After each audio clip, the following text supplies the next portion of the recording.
Salut les ATPistes, dans cette vidéo nous allons vous expliquer comment progresser en puissance avec seulement un élastique et peu importe votre sport.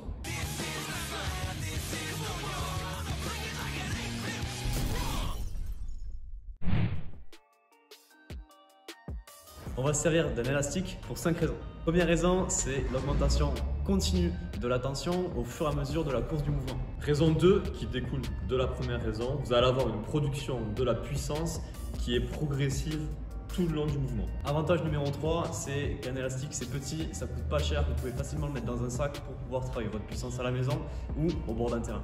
Raison numéro 4, si vous pouvez amener votre élastique au bord du terrain, vous allez donc pouvoir faire de la stimulation nerveuse pré-match, c'est-à-dire que vous allez pouvoir vous faire un petit peu d'activation au niveau de la puissance pour ensuite être frais et très tonique lors de votre rencontre.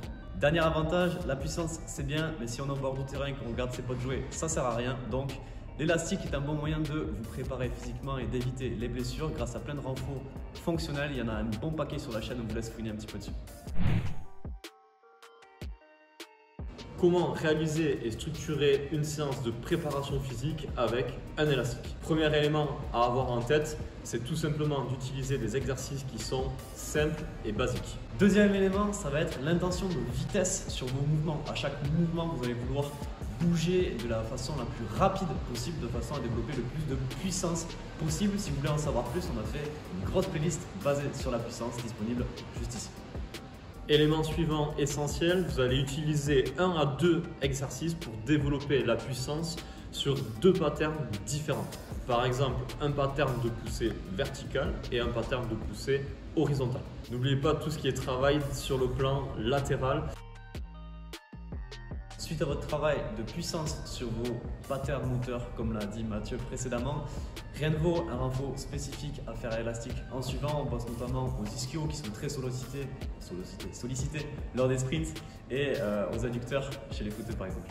Une fois que vous avez pris tous ces éléments en considération, pour bien calibrer votre travail de puissance avec élastique, nous vous préconisons de faire 5 séries par exercice et environ 5 répétitions par côté. Maintenant, on va se poser la question de si l'élastique est suffisant pour développer la puissance chez un athlète. Pour ATP, l'élastique peut être une solution à court terme, mais à moyen long terme, ce ne sera pas quelque chose de suffisant pour la développer. En effet, la puissance se développe aussi par un travail de force maximale, mais également par un travail de vitesse. Si vous voulez plus d'informations, notamment sur le spectre de la puissance, vous pouvez aller voir notre vidéo sur le sujet qui est juste ici. Bien évidemment, la puissance dans une salle, c'est bien, mais elle n'est rien si elle n'est pas transférée aux tâches spécifiques que vous allez retrouver dans votre sport. Tu aimes la puissance et tu veux en savoir encore plus, alors tu peux parcourir notre chaîne YouTube et toutes nos vidéos ou directement aller sur notre compte Instagram ATP Prépa Physique pour un max de contenu. N'oublie pas notre site internet athletictrainingperformance.com et notre programme Appui et Vitesse dédié à tous les sportifs. Lâche un petit pouce, abonne-toi et on se dit à bientôt.